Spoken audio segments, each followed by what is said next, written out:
मक्का मुकरमा में मुनाफिक कोई नहीं था जब तक हुजूर ने हिजरत नहीं की थी। क्यों? इसलिए कि वहां जो कलमा पढ़ता तो उसे मार खानी पड़ती थी। तो किसी को क्या मुसीबत पड़ी थी, झूठा कलमा पढ़ के मार खाए। मदीने में जब इस्लामी हुकूमत कायम हो गई ना, तो कुछ लोगों ने इस्लामी हुकूमत से फायदा लेने के लिए झूठे मूठे कलमे पढ़ लिए, अंदर कुफर रखते थे, ऊपर से इजहारे इस्लाम करते थे। तो रब फरमाता है कि इनका ये ईमान काबिल कबूल नहीं है। तो या अल्लाह फिर किसका ईमान काबिल कबूल है? तो अल्लाह करीम ने फरमाया वाइदा कीला लहुम आमिनू कमा आमनन नास, जब इनसे कहा जाता है ना उस तरह ईमान लाओ जिस तरह दूसरे लोग लाए, यानी अबू बकर सिद्दीक की तरह ईमान लाओ, उमर फारूक की तरह ईमान लाओ, उस्मान गनी की तरह, मौला अली की तरह, बिलाल हबशी की तरह। तो क्या जवाब देते हैं? कालू अनुमिनु कमा आमन सुफहा, क्या इस तरह ईमान लाए जिस तरह ये बेवकूफ ईमान लाए? अला इन्नहुम हुमुस सुफहा, अल्लाह फरमाता है खबरदार बेशक वही बेवकूफ है, वलाकिन ला यअलमून, लेकिन उन्हें इसका इल्म नहीं है। वो कहा करते थे कि ये तो बेवकूफ है माज़अल्लाह। अबू बकर सिद्दीक ने सारा ही माल दे दिया नबी पाक को, उमर फारूक ने आधा दे दिया, मौला अली ने सारा कुछ हुजूर के नाम कर दिया, उस्मान जो कमाते मेहनत के साथ वो सारा वहां जाके पेश कर देते हैं, तो बेवकूफी है। आज भी कुछ लोग कहते हैं कलमा पढ़ना चाहिए सीधा सीधा। ये क्या बात हो गई, क्या बंदा मसीतड़ी हो जाए? कारोबार भी तो करना है ना, नमाज रोजा भी, तो बेवकूफी है। अल्लाह जवाब देता है, फरमाया आला इन्नहुम हुमुस सुफहा, खबरदार बेवकूफ तो तुम हो कि मेरे महबूब की शरीयत का, दीन का, रूहानियत का सूरज चमक रहा और तुमने फैज ही कोई नहीं हासिल किया। तो मेरे भाइयों, सहाबा का ईमान वो ईमान है, अहले बैत नबुव्वत का वो ईमान है कि अल्लाह को ईमान भी वो वाला पसंद है जो हुजूर के गुलामों जैसा ईमान हो।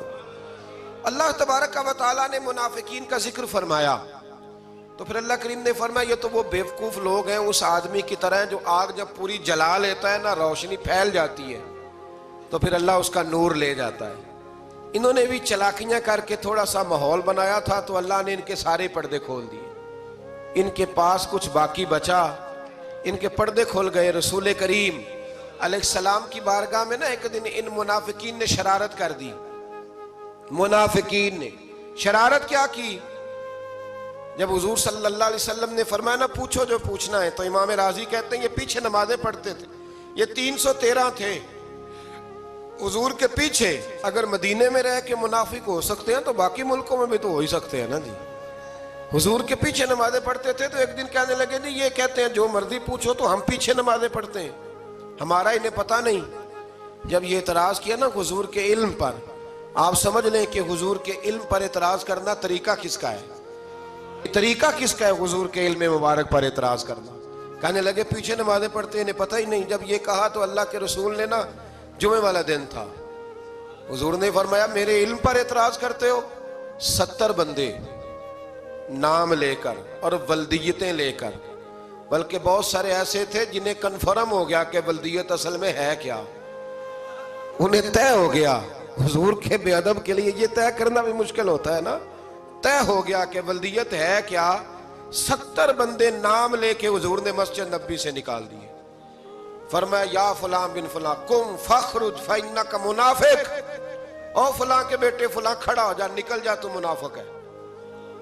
हुजूर ने 70 बंदे निकाल दिए। अब 70 बंदे इकट्ठे गली में निकले तो रश तो पड़ जाता है ना। हजरत उमर फारूक लेट हो गए, जुमे में आ रहे थे, इनको जाते हुए देखा तो उमर फारूक फरमाने लगे जुमा हो गया है भाई, 70 बंदे निकल आए बाहर, जुमा हो गया है। तो एक मुनाफिक कहने लगा था कि नहीं हुजूर ने निकाल दिया। तो अब्दुल्ला बिन अबी सलोल जो इनका सरबराह था ना, वो कहने लगा चुप कर। हजरत उमर से कहने लगा हाँ जी हो गया है। वो भी कहने लगा था नहीं हुआ, हमें निकाल दिया गया। तो ये सरदार बोला, कहने लगा हो गया हो गया। हजरत उमर कहने लगे चलो जुमा हो गया तो जाके अंदर हुजूर की जियारत ही कर लेता हूँ, लेट तो हो ही गया हूँ। हजरत उमर अंदर चले गए तो पीछे से वो मुनाफिकीन अपने सरदार से कहने लगे कि 2 मिनट में उमर को पता चल जाएगा कि तुमने झूठ बोला है। उमर को जाके पता चल जाए। कहने लगा बड़े पागल हो, मैंने तुम्हारी जान बचाई है, नबी पाक ने तो मस्जिद से निकाला है ना। तो उमर को पता चल जाता ना मुनाफिक है, तो अबू बकर भी मस्जिद में थे, अली भी मस्जिद में थे, उस्मान भी मस्जिद में थे, बचाने वाला ही कोई नहीं था। उमर ने तलवार लेके तो दुनिया से ही निकाल देना था। तो मैंने जान बचाई, आप जाएंगे ना अंदर तो हुजूर ठंडा कर देंगे, फरमाएंगे चलो मैंने निकाल जो दिया है।